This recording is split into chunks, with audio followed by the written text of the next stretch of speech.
옥년 야담에 들러주셔서 고맙습니다. 늘 건강하시고 복된 인연만 가득하시길 바랍니다. 구독과 좋아요로 마음을 나누어 주시고 그럼 오늘도 옛 이야기 한 조각 함께 풀어가 보겠습니다.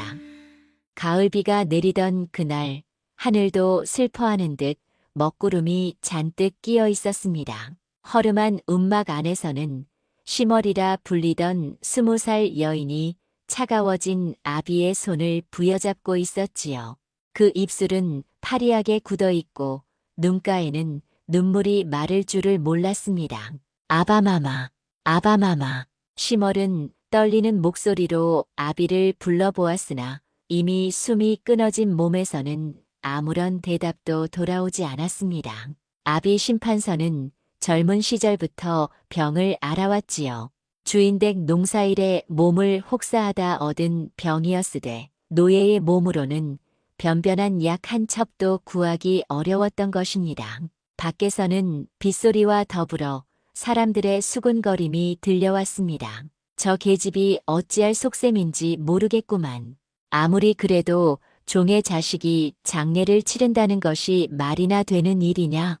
주인마님께서 허락하실 리가 있겠느냐. 시멀은 귀를 막고 싶었으나 그럴 수도 없는 노릇이었습니다. 천천히 아비의 시신을 정리하기 시작하였지요. 비록 미천한 종의 딸이나 아비에게만은 마지막 도리를 다하고 싶었던 것입니다. 해가 기울어갈 무렵 시멀은 낡은 멍석 2장을 구해왔습니다. 아비의 시신을 정성스럽게 감싸 메고 갈 작정이었지요. 가난한 종의 딸로서는 그것이 최선이었습니다. 마을의 목수 영감이 지나가다 시멀을 보고는 혀를 찼습니다. 계집아, 그런 식으로 어디를 가려느냐? 깊은 산으로 들어가겠나이다. 아바마마를 땅에 모셔야 하옵니다. 목수 영감은 고개를 저었습니다. 주인 어른의 허락도 없이 그런 일을 벌인다면 내가 온전하지 못할 것이다. 시멀은 고개를 숙였으나 마음은 이미 정해져 있었습니다. 설령 매질을 당한들 아비만은 제대로 땅에 모시고 싶었던 것이지요. 밤이 깊어지자 시멀은 홀로 멍석에 쌓인 아비를 등에 메고 집을 나섰습니다. 여인의 힘으로는 버거운 일이었으나 효성 하나만으로 길을 나선 것입니다. 달빛조차 구름에 가려져 온 세상이 어둠에 잠겨 있었지요. 마을 어귀를 벗어나려 하는데 몇몇 사람들이 나타났습니다. 어디로 가려 하느냐, 시멀아. 앞장선 이는 주인댁 머슴들 중 하나였습니다. 그들의 낯빛이 험상궂었지요. 대답이 없구나.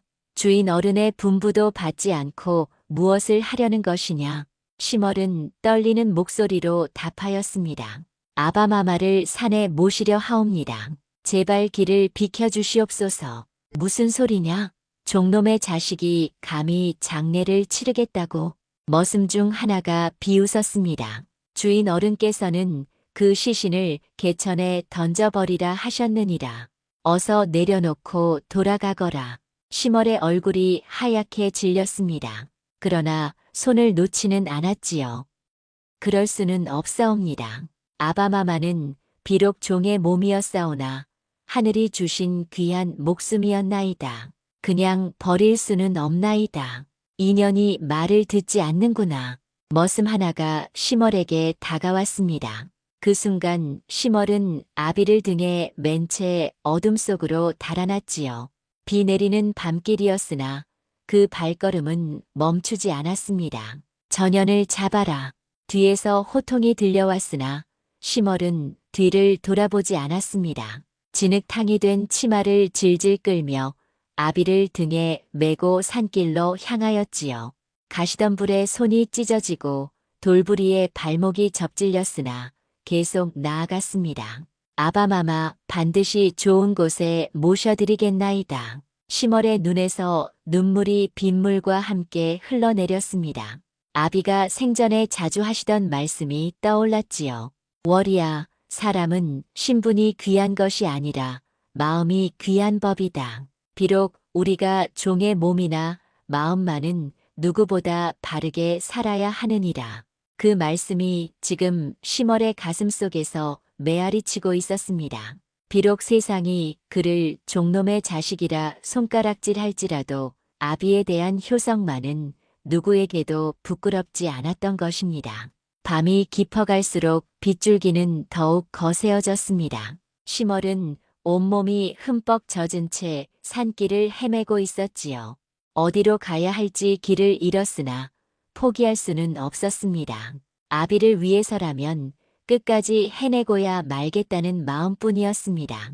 깊은 산중으로 들어갈수록 길은 더욱 험해졌습니다. 나뭇가지가 얼굴을 핥히고 돌부리가 발을 걸었으나 시멀은 멈추지 않았지요. 오직 아비를 좋은 곳에 모시겠다는 일념뿐이었습니다. 새벽녘이 되어서야 시멀은 깊은 산중에 이르렀습니다. 온몸이 흠뻑 젖어 떨리고 있었으나 아비를 등에 맨 그 무게만큼은 소중히 여겼지요.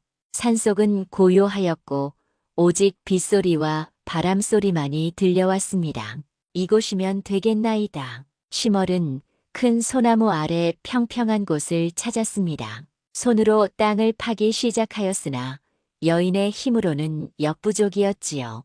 돌멩이가 많아 손끝이 까지고 피가 났으나 멈추지 않았습니다. 한참을 파고 있는데 어디선가 신음소리가 들려왔습니다. 시멀은 고개를 들어 주위를 둘러보았습니다. 소나무 뒤편에서 희미한 신음소리가 계속 들려왔지요. 무서웠으나 그냥 지나칠 수는 없었습니다. 조심스럽게 다가가 보니 한백발의 노인이 바위에 기대어 쓰러져 있었습니다. 그의 옷차림은 남루하였으나 어딘지 범상치 않은 기품이 느껴졌지요. 얼굴은 창백하고 숨이 가쁘게 끊어져 있었습니다. 노인장. 시멀이 급히 다가가 불러보았으나 대답이 없었습니다. 코에 손을 대어보니 숨은 아직 붙어 있었지요. 시멀은 망설이지 않았습니다. 아비의 장례를 치르는 것도 중요하였으나 눈앞에서 죽어가는 사람을 그냥 둘 수는 없었던 것입니다. 잠깐만 기다리시옵소서. 시멀은 급히 물을 구하러 갔습니다. 근처에 있던 작은 개울에서 손으로 물을 떠다가 노인의 입술을 적셔주었지요. 그리고는 자신이 입고 있던 속치마를 찢어 노인의 이마에 올려놓았습니다. 노인이 천천히 눈을 떴습니다. 그 눈빛이 맑고 깊어서 시멀은 순간 놀랐지요. 노인의 목소리는 약했으나 위엄이 있었습니다. 소녀는 시멀이라 하옵니다. 시멀은 아비를 등에 메고 온 연유를 간단히 말씀드렸습니다. 노인은 고개를 끄덕이며 들었지요. 연담이라 자칭한 그 노인은 기침을 하며 일어나려 하였으나 힘이 부족하였습니다. 산중에서 약초를 캐다가 발을 헛디뎌 며칠째 이곳에 누워 있었다고 하였지요. 음식은 물론 물 한 모금도 마시지 못한 상태였습니다. 시멀은 마음이 아팠습니다. 자신도 어려운 처지였으나 이 노인은 더욱 위급해 보였지요. 소녀가 뭔가 구해오겠나이다. 시멀은 주변을 살피며 먹을 수 있는 것들을 찾아 헤맸습니다. 도토리 몇 개와 산딸기를 구해다가 노인께 드렸지요. 연담은 고마워하며 조금씩 입에 넣었습니다. 그리고 시멀의 아비 장례를 도와주겠다고 하며 비틀거리며 일어났습니다. 시멀이 부축하자 천천히 걸을 수 있었지요. 둘은 함께 시멀의 아비가 있는 곳으로 갔습니다. 연담은 시멀의 아비를 보더니 깊이 절을 올렸습니다. 비록 종의 신분이었으나 이런 효녀를 둔 것을 보니 분명 덕이 있었던 분이라고 하였지요. 그리고는 시멀과 함께 땅을 파기 시작하였습니다. 노인이라 하나 힘이 있어서 둘이 함께하니 무덤을 파는 일이 한결 수월하였지요. 해가 떠오를 무렵 드디어 시멀의 아비를 땅에 모실 수 있었습니다. 시멀은 무덤 앞에서 큰 절을 올리며 눈물을 흘렸습니다. 아바마마, 이제 편히 쉬시옵소서. 딸이 부족하여 변변한 장례도 치러드리지 못하였으나 마음만은 정성을 다하였나이다. 연담도 함께 절을 올렸습니다. 하늘이시여, 이 효녀의 지극한 정성을 굽어보시옵소서. 장례를 마친 후 연담이 심어를 바라보며 말하였습니다.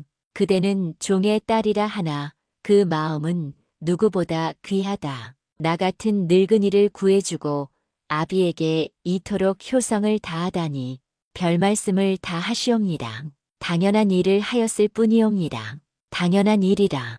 세상에 당연한 일을 하는 사람이 얼마나 되겠느냐.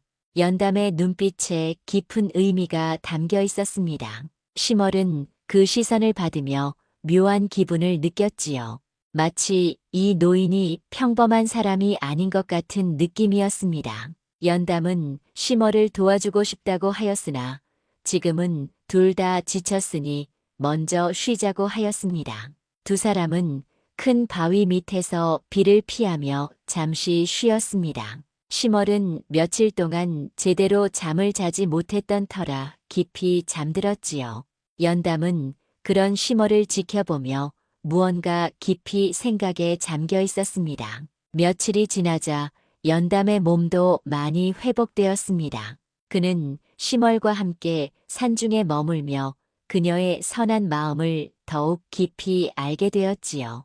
연담은 평범한 노인이 아니었습니다. 젊은 시절 과거에 급제하여 벼슬길에 올랐으나 간신들의 모함을 받아 관직에서 물러나 산중에 은거하며 지내온 기인이었던 것입니다. 어느 날 아침 연담이 심얼을 불렀습니다. 심얼아, 내가 나를 구해준 은혜를 어찌 갚아야 할지 생각해 보았노라. 은혜라니요. 당연한 일을 하였을 뿐이옵니다. 연담은 미소를 지으며 고개를 저었습니다. 그리고는 심얼에게 놀라운 제안을 하였지요. 자신이 가지고 있는 학문과 지혜를 가르쳐 주겠다는 것이었습니다. 그를 배우고 싶지 않느냐? 심얼은 눈을 크게 뜨며 놀랐습니다. 종의 딸인 자신이 그를 배운다는 것은 꿈도 꾸지 못했던 일이었지요. 소녀 같은 천한 것이 어찌 그를 배울 수 있겠나이까? 사람의 귀천은 신분에 있지 않고 마음에 있느니라. 내 마음을 보니 그 어떤 양반집 자제보다도 바르고 착하다. 연담은 그날부터 심얼에게 글을 가르치기 시작했습니다. 처음에는 천자문부터 시작하여 점차 사서삼경의 내용까지 알려주었지요. 심얼은 총명하여 가르치는 것을 금세 익혔습니다. 며칠이 지나자 연담은 더 깊은 가르침을 주기 시작했습니다. 천문과 지리에 대한 지식, 그리고 사람의 기륭화복을 점치는 법까지 전수하였지요. 심얼은 이 모든 것이 신기하기만 하였습니다. 노인장, 이런 귀한 학문을 소녀에게 가르쳐 주시니 송구스럽기 그지없나이다. 내가 나에게 생명을 구해준 은혜에 비하면 이것은 아무것도 아니다. 연담은 특히 관상과 점술에 대해 자세히 가르쳤습니다. 사람의 얼굴을 보고 그 성품과 운명을 알아보는 법, 하늘의 기운을 읽어 기룡을 판단하는 방법들이었지요. 심얼은 이런 신비로운 학문에 점점 빠져들었습니다. 어느 날 저녁 연담이 심얼에게 말하였습니다. 심얼아, 내 관상을 보니 참으로 기이하구나. 무슨 말씀이신지요? 너는 지금은 미천한 종의 딸이나 훗날 크게 쓰일 상이다. 내 눈빛을 보니 지혜가 깊고 이마를 보니 복록이 두터우며 입가를 보니 덕이 있어 많은 사람을 구제할 것이다. 심얼은 그런 말을 믿기 어려웠습니다. 자신은 그저 아비를 잃은 슬픈 종의 딸일 뿐이라고 생각했지요. 노인장께서 농담을 하시는 것이옵니다. 이 늙은이가 언제 농담을 하더냐? 하늘의 뜻은 사람이 함부로 바꿀 수 없는 법이다. 연담은 계속해서 심얼에게 세상의 이치를 가르쳤습니다. 탐욕스러운 자는 결국 스스로 망하게 되고 선한 마음을 가진 자는 하늘의 도움을 받게 된다고 하였지요. 권력과 재물은 덧없는 것이나 덕과 지혜는 영원하다고도 하였습니다. 세상에는 두 종류의 사람이 있다. 자신의 욕심만을 채우려는 자와 남을 위해 희생할 줄 아는 자가 그것이다. 시멀은 연담의 가르침을 들으며 점점 세상을 보는 눈이 넓어짐을 느꼈습니다. 전에는 그저 하루하루를 버텨내는 것만 생각했는데 이제는 더 큰 뜻을 품게 되었지요. 한 달이 지날 무렵 연담은 시멀에게 중요한 말을 하였습니다. 이제 내가 배울 것은 다 배웠다. 곧 산을 내려가야 할 때가 올 것이다. 내려간다니요?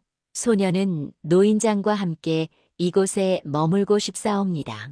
그럴 수는 없다. 너에게는 세상에서 해야 할 일이 있다. 연담은 시멀에게 작은 보자기에 싼 물건을 건네주었습니다. 그 안에는 몇 권의 책과 부적, 그리고 작은 동전 몇 잎이 들어있었지요. 이것들은 내가 세상을 살아가는데 도움이 될 것이다. 특히 이 책들을 잘 간직하여라. 시멀은 그 소중한 선물을 받으며 눈물을 흘렸습니다. 연담과 함께한 이 시간이 꿈만 같았지요. 노인장의 은혜를 어찌 다 갚을 수 있겠나이까? 은혜를 갚는 길은 따로 있다. 내가 배운 것을 써서 어려운 사람들을 돕는 것이다. 다음 날 새벽 시멀은 연담과 작별을 고하고 산을 내려갔습니다. 그녀의 품 안에는 새로운 지혜와 희망이 가득 담겨 있었지요. 이제 그녀는 더 이상 무력한 종의 딸이 아니었습니다. 세상을 바꿀 수 있는 힘을 가진 여인이 되어 있었던 것입니다. 시멀이 산을 내려와 마을로 돌아왔을 때 마을은 온통 술렁이고 있었습니다. 그동안 마을 사람들은 시멀이 산에서 죽었을 것이라 여기고 있었는데 살아서 돌아온 것을 보고는 모두 놀라워하였지요. 하지만 시멀은 예전과는 달라져 있었습니다. 연담에게서 배운 학문과 지혜로 인해 그녀의 눈빛은 더욱 깊어졌고 말투도 차분해져 있었지요. 마을에서 가장 큰 권세를 누리는 이는 박만석이라는 양반이었습니다.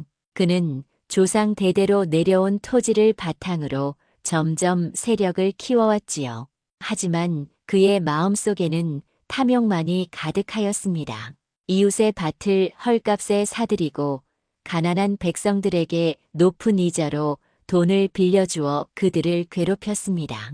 박만석의 집안은 원래부터 부유하지 않았습니다. 그의 할아버지 때만 해도 평범한 농가였는데 아비 박영딸이 간교한 술수로 남의 땅을 빼앗기 시작하면서부터 불을 싸게 되었지요. 박만석은 그런 아비의 뒤를 이어 더욱 악랄한 방법으로 재산을 불려나갔습니다. 시멀의 집안이 몰락한 것도 바로 이 박만석 때문이었습니다. 시멀의 할아버지는 원래 작은 농토를 가진 자유민이었으나 흉년이 들어 박만석에게 돈을 빌렸다가 갚지 못하게 되어 노예로 전락하고 말았지요. 그때부터 시멀의 가족은 대대로 박만석 집안의 종이 되어 고생을 해왔던 것입니다. 박만석은 키가 크고 몸집이 컸으나 그 얼굴에는 탐욕스러운 기색이 역력하였습니다. 작은 눈은 늘 간사하게 굴러다녔고 두터운 입술은 언제나 욕심스럽게 벌려져 있었지요. 그는 45살의 나이에도 불구하고 젊은 기생들을 집안으로 들이기를 좋아하였고 술과 노름에 빠져 지냈습니다. 어느 날 박만석이 마을 사람들로부터 이상한 소문을 들었습니다. 죽었다고 여겨졌던 시멀이 살아서 돌아왔을 뿐만 아니라 산에서 어떤 기인을 만나 신비한 학문을 배웠다는 것이었지요. 대감마님, 그 계집이 사람의 관상을 보고 기륭을 점친다고 하옵니다. 박만석의 신복인 머슴 덕쇠가 아뢰었습니다. 무슨 소리냐? 그 천한 년이 점을 친다고? 예, 마을 사람들이 모두 그리 말하고 있나이다. 심지어 김 훈장의 부인도 그 계집에게 점을 보았다가 크게 감탄하였다고 하옵니다.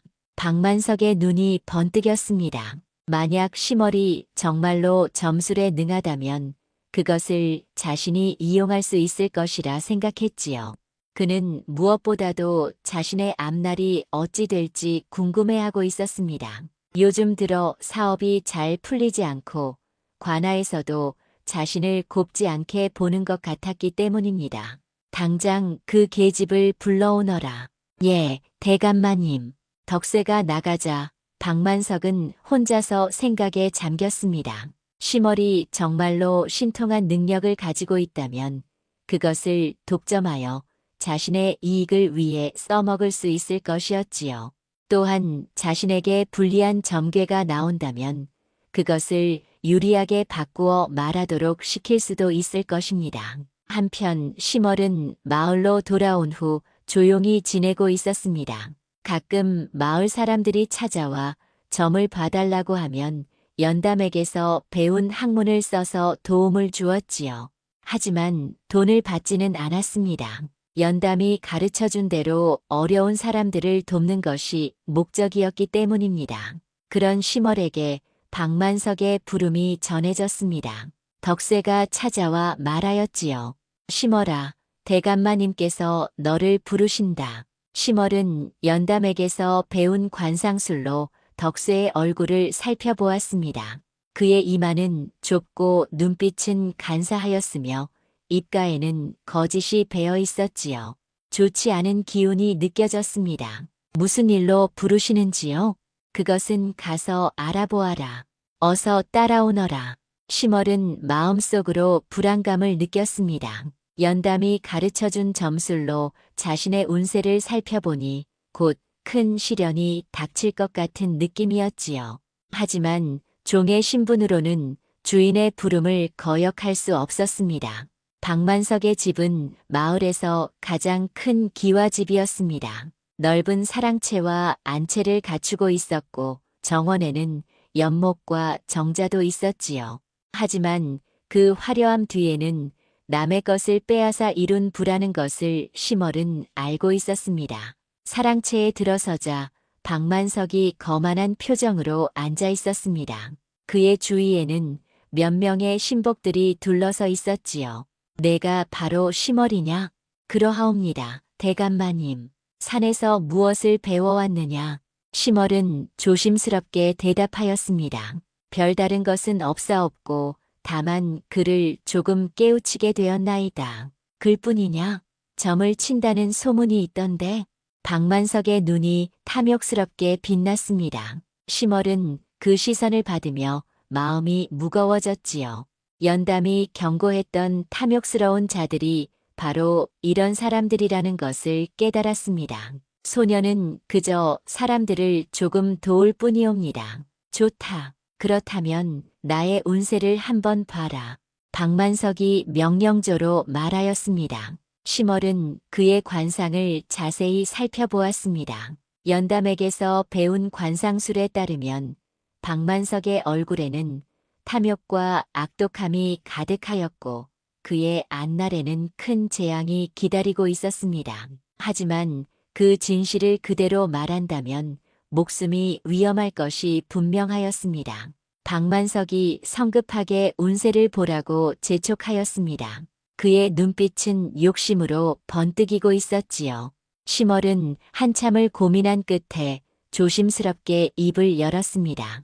대감마님의 관상을 살펴보니 부기가 하늘에 닿을 기상이옵니다. 박만석이 더 자세히 말해보라고 하자 심월은 마음이 무거웠으나 거짓으로 좋은 말만 지어내어 말하였습니다. 이마가 넓고 높아 지혜가 뛰어나고 눈빛이 예리하여 사업에 큰 성공을 거둘 상이라고 하였지요. 박만석은 크게 웃으며 좋아하였습니다. 그 웃음소리가 사랑채 전체에 울려 퍼졌지요. 언제쯤 더 큰 부를 얻을 수 있겠느냐고 묻자 심월은 올 가을이면 큰 기회가 올 것이라 대답하였지요. 박만석이 갑자기 목소리를 낮추며 심월에게 다가왔습니다. 그의 숨에서는 술 냄새가 진동하였고 얼굴에는 간사한 미소가 번졌지요. 내가 이런 신통한 재주를 가지고 있다니 참으로 기특하구나. 앞으로 너는 내 집에서 살면서 나만을 위해 점을 쳐야 한다. 심얼은 깜짝 놀랐습니다. 이는 그녀가 전혀 예상하지 못했던 일이었지요. 박만석은 차가운 목소리로 다른 사람에게는 절대 점을 쳐주면 안 된다고 명령하였습니다. 오직 자신과 자신의 가족만을 위해 써야 한다고 하였지요. 대감마님, 하늘의 뜻을 속일 수는 없사옵니다. 심얼의 목소리는 떨렸으나 의지만은 굳었습니다. 박만석의 얼굴이 순간 일그러졌지요.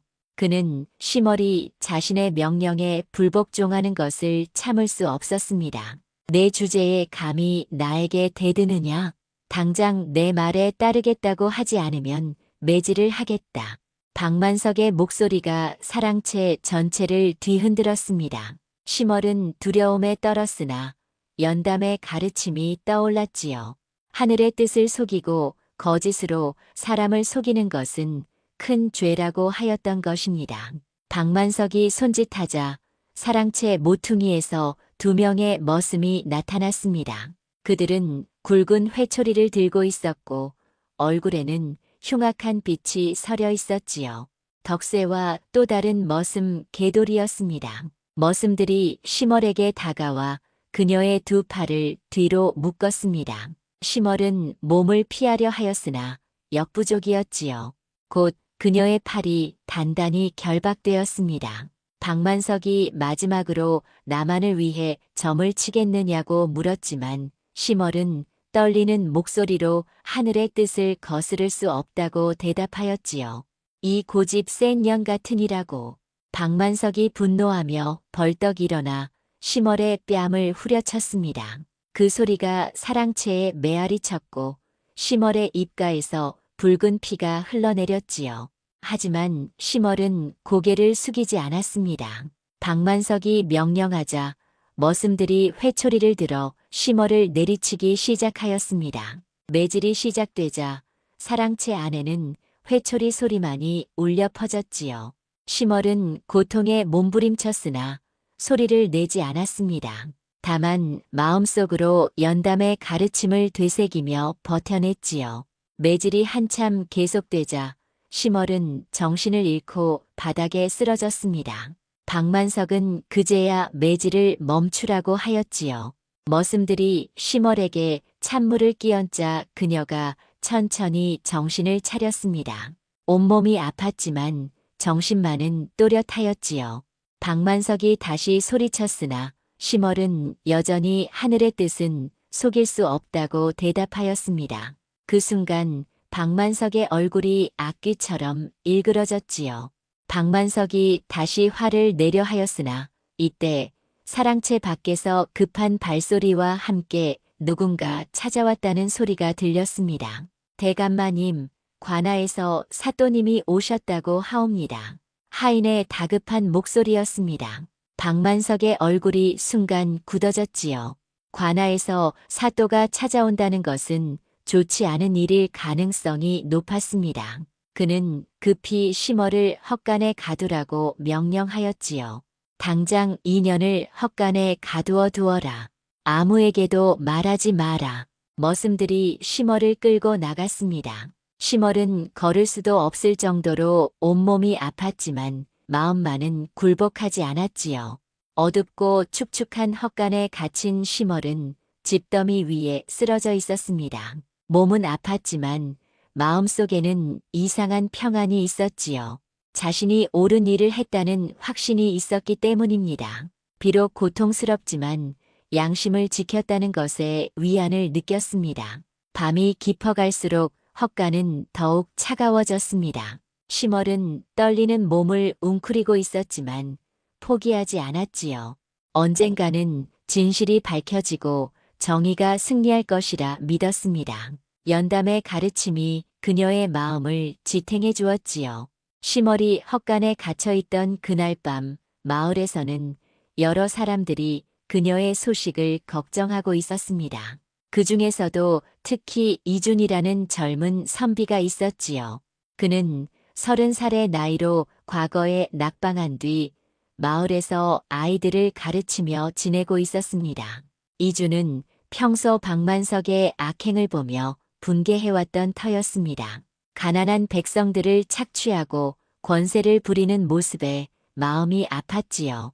그는 몰래 박만석의 불법 행위들을 기록으로 남겨두고 있었습니다. 언젠가는 그 증거들이 쓰일 날이 올 것이라 믿었기 때문입니다. 시머리가 박만석의 집에 끌려간 지 벌써 사흘이 지났구나. 이준이 혼자 중얼거리며 걱정하고 있었습니다. 마을 사람들로부터 시머리 점술에 뛰어나다는 소문을 들었고 박만석이 그녀를 독점하려 한다는 이야기도 들었지요. 그때 이준의 집에 누군가 찾아왔습니다. 문을 열어보니 기생 홍주였지요. 홍주는 25살의 아리따운 여인으로 박만석의 사랑채에 드나들며 지내고 있었습니다. 선비님, 급한 일이 있어 찾아왔나이다.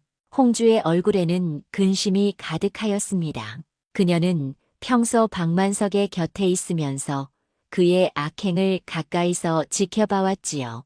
무슨 일이시오?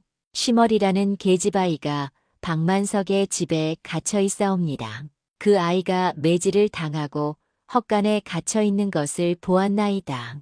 이준의 얼굴이 굳어졌습니다. 그가 우려했던 일이 실제로 벌어진 것이었지요. 더 자세히 말씀해 주시오. 홍주는 자신이 본 것을 자세히 이야기하였습니다. 박만석이 시멀에게 자신만을 위해 점을 치라고 강요했지만 시멀이 이를 거부하며 하늘의 뜻을 속일 수 없다고 말했다는 것이었지요. 그래서 심한 매질을 당하고 헛간에 갇혔다고 하였습니다. 그뿐만 아니라 박만석이 요즘 이상한 일들을 많이 벌이고 있나이다. 홍주가 목소리를 낮추며 말했습니다. 박만석이 최근 관아의 서리들과 자주 만나며 뇌물을 주고받고 있다는 것이었지요. 또한 가난한 농민들의 땅을 강제로 빼앗기 위해 거짓 문서를 만들고 있다는 것도 알게 되었다고 하였습니다. 이주는 홍주의 말을 들으며 분노가 치밀어 올랐습니다. 하지만 감정에만 휩쓸려서는 안 된다고 생각했지요. 홍주님께서는 왜 이런 위험한 일을 저에게 알려주시는 것이옵니까? 처음에는 박만석의 부귀영화를 보며 부러워하였사옵니다. 하지만 그 곁에 있으면서 그의 악행을 보니 양심이 괴로웠나이다. 특히 어린 시머리가 당하는 것을 보니 더 이상 참을 수가 없었나이다. 홍주의 눈에 눈물이 맺혔습니다. 그녀도 어려서부터 고생하며 자란 터라 시멀의 처지가 남의 일 같지 않았지요. 이주는 홍주의 말을 듣고 결심을 굳혔습니다. 더 이상 박만석의 악행을 방치할 수는 없었지요. 좋습니다. 함께 박만석의 죄를 밝혀내도록 합시다. 그날 이후부터 이준과 홍주는 은밀히 움직이기 시작했습니다. 홍주는 박만석의 집에서 그의 비리 증거들을 몰래 수집하였고 이준은 마을 사람들을 찾아다니며 박만석에게 피해를 당한 이들의 증언을 모았지요. 김 대장장이는 박만석이 자신의 대장간을 헐값에 강제로 사들였다고 증언하였습니다. 또한 농민 정씨는 자신의 논이 박만석의 관계로 빼앗겼다고 하였지요. 박만석 때문에 우리 가족이 길거리로 내몰렸사옵니다. 그자가 관아 서리들과 짜고 거짓 문서를 만들어 우리 땅을 빼앗아갔나이다. 하나둘씩 모이는 증언들은 박만석의 악행을 적나라하게 드러내고 있었습니다. 이주는 이 모든 것을 정리하여 관아에 고발할 준비를 하였지요. 한편 홍주는 박만석의 집에서 더욱 중요한 증거를 발견하였습니다. 박만석이 관아 서리들과 주고받은 편지들과 거짓 문서들이었지요. 그녀는 목숨을 걸고 이것들을 몰래 베껴 적었습니다. 며칠이 지나자 이준과 홍주는 충분한 증거를 모을 수 있었습니다. 박만석의 매관매직, 토지 강탈, 고리대 금업 등 모든 악행이 낱낱이 기록되어 있었지요. 이제 관아에 고발할 때가 되었습니다. 이준이 홍주에게 말했습니다. 하지만 홍주는 걱정스러운 표정을 지었지요.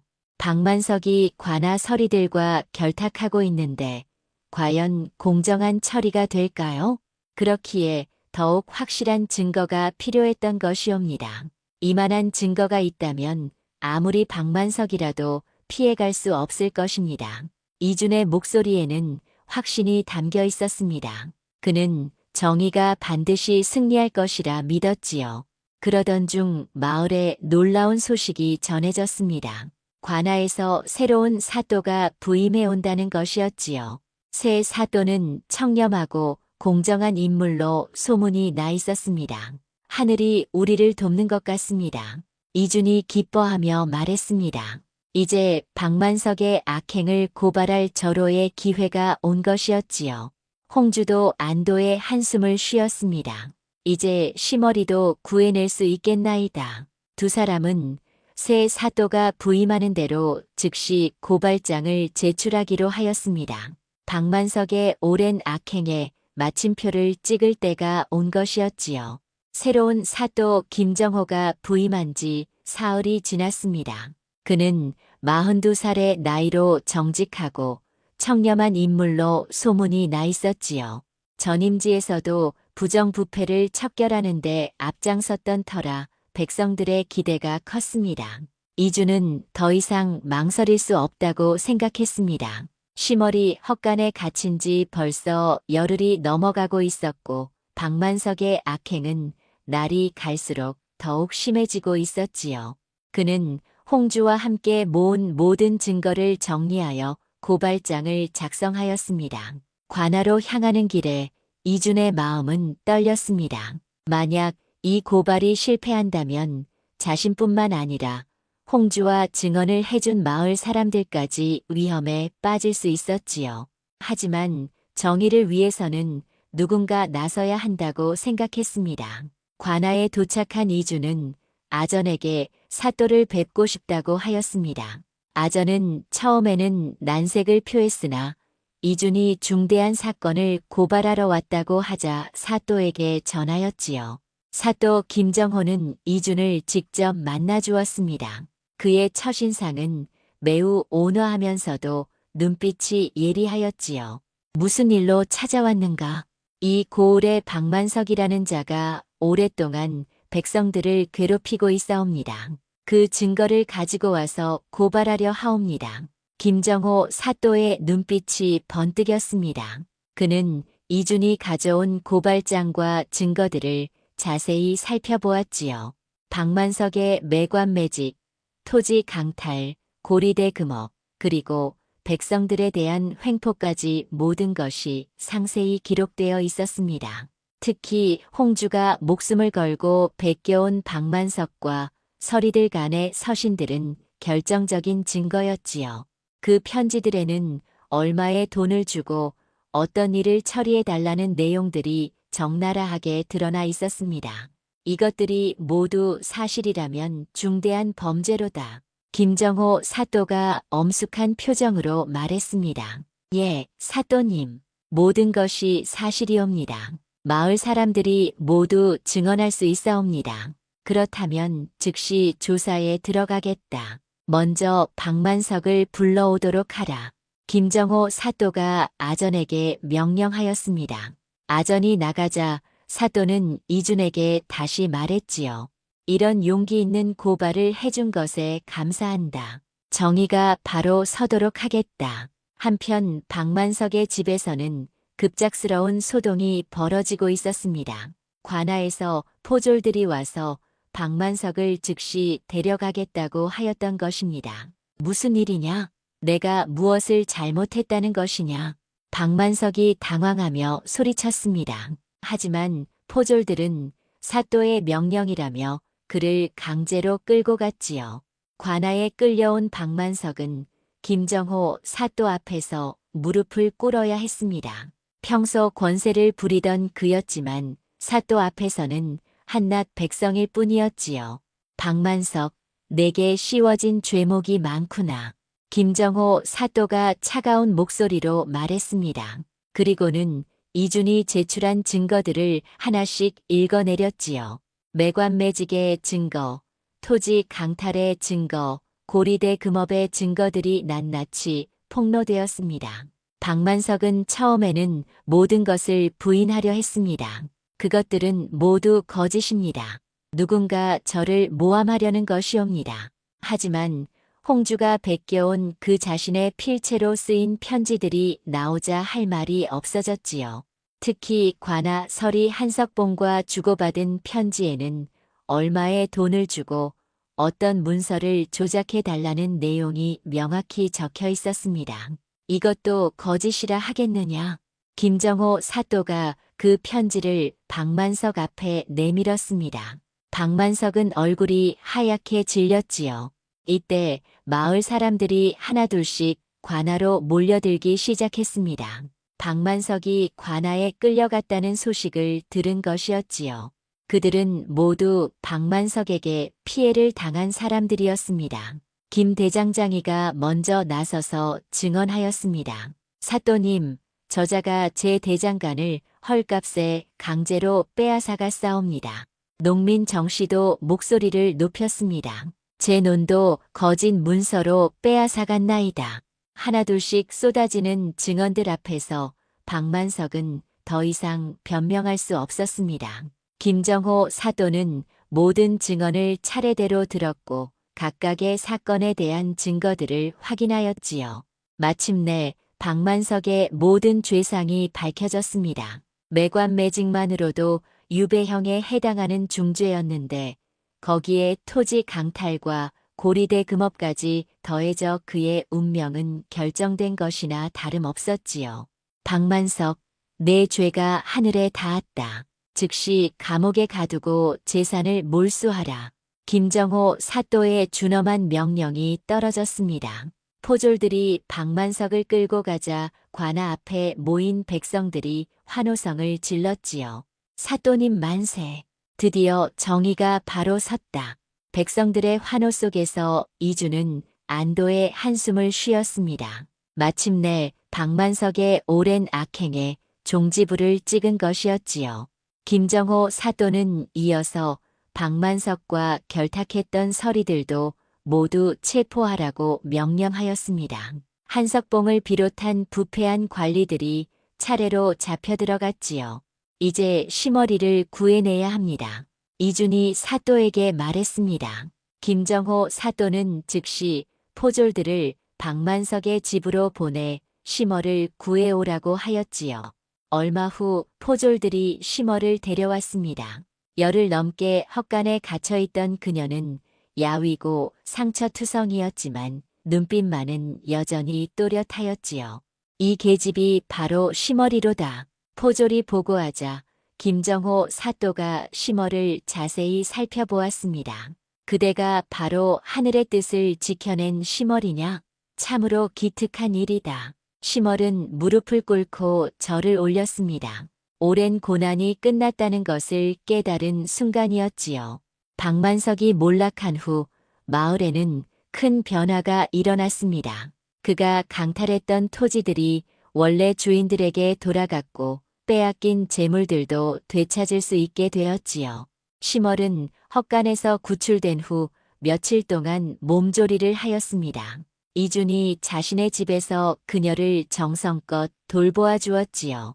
홍주도 자주 찾아와 시멀의 회복을 도왔습니다. 이제 몸이 많이 나아졌구나. 이준이 시멀을 보며 안도의 표정을 지었습니다. 선비님과 홍주님의 도움 덕분이옵니다. 은혜라 할 것 없다. 우리 모두 정의를 위해 함께 싸운 것이 아니냐. 김정호 사또는 시멀을 관아로 불러 특별한 말씀을 전하였습니다. 시멀아, 내가 보여준 의로운 마음에 감복하였다.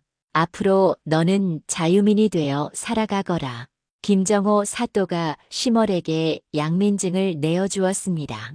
이제 시멀은 더 이상 종이 아니었지요. 시멀은 눈물을 흘리며 절을 올렸습니다. 마을 사람들도 시멀을 새롭게 바라보기 시작했습니다. 연담액에서 배운 점술과 학문 덕분에 많은 사람들이 그녀를 찾아왔지요. 시멀 낭자, 저희 집안의 기륭을 좀 봐주시옵소서. 사람들이 시멀을 낭자라고 부르며 존경을 표했습니다. 하지만 시멀은 연담의 가르침을 잊지 않고 어려운 사람들을 도와주는 것에 힘썼습니다. 이준도 시멀의 변화된 모습을 보며 깊은 감명을 받았습니다. 어느 날 이준이 시멀에게 조심스럽게 말을 꺼냈지요. 시멀 낭자, 소생이 낭자와 함께 평생을 보내고 싶사옵니다. 선비님의 마음 잘 알겠나이다. 소녀도 선비님과 함께하고 싶사옵니다. 두 사람의 혼례는 마을의 큰 경사가 되었습니다. 김정호 사또도 축하를 보내주었고 홍주를 비롯한 많은 마을 사람들이 기뻐하였지요. 혼례를 올린 후 시멀과 이주는 마을에서 서당을 열어 아이들을 가르치기 시작했습니다. 이주는 글을 가르치고 시멀은 인생의 지혜와 도리를 가르쳤지요. 시간이 흘러 시멀과 이준 사이에는 아들 하나와 딸 하나가 태어났습니다. 어느 날 시멀이 아이들에게 옛날 이야기를 들려주고 있었습니다. 아이들아, 어머니가 어렸을 때 이야기를 해줄까? 네, 어머니. 시멀은 자신이 어떻게 산속에서 연담을 만나 학문을 배웠는지, 어떻게 박만석의 악행에 맞서 싸웠는지 이야기해 주었지요. 그래서 항상 기억해야 한다. 선한 마음을 가지고 의롭게 살면 하늘이 반드시 도와주신다. 아이들은 어머니의 이야기를 들으며 깊이 새겨들었습니다. 마을 사람들은 시멀의 집안을 효녀의 집이라고 불렀습니다. 한편 감옥에 갇힌 박만석은 곧 유배형을 받아 먼 곳으로 떠나게 되었습니다. 그의 재산은 모두 몰수되어 피해를 당한 백성들에게 되돌려졌지요. 세월이 더 흘러 시멀이 50살이 되었을 때 그녀는 여전히 마을 사람들의 존경을 받으며 살고 있었습니다. 연담에게서 배운 학문을 바탕으로 많은 사람들을 도왔고 이준과 함께 수많은 제자들을 길러냈지요. 어느 날 시멀이 아비의 무덤을 찾아갔습니다.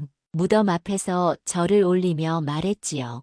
아바마마, 딸이 아바마마의 가르침대로 살아왔나이다. 그때 산바람이 불어와 시멀의 머리카락을 스쳤습니다. 마치 아비가 딸을 격려하는 것 같았지요.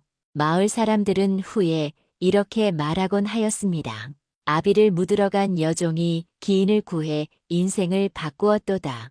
효심과 선행은 하늘이 반드시 갚고 탐욕과 악행은 끝내 스스로 무너진다. 이것이 바로 시멀의 이야기였습니다. 한 여인의 효성과 의로운 마음이 불러온 기적 같은 인생 역전의 이야기였지요.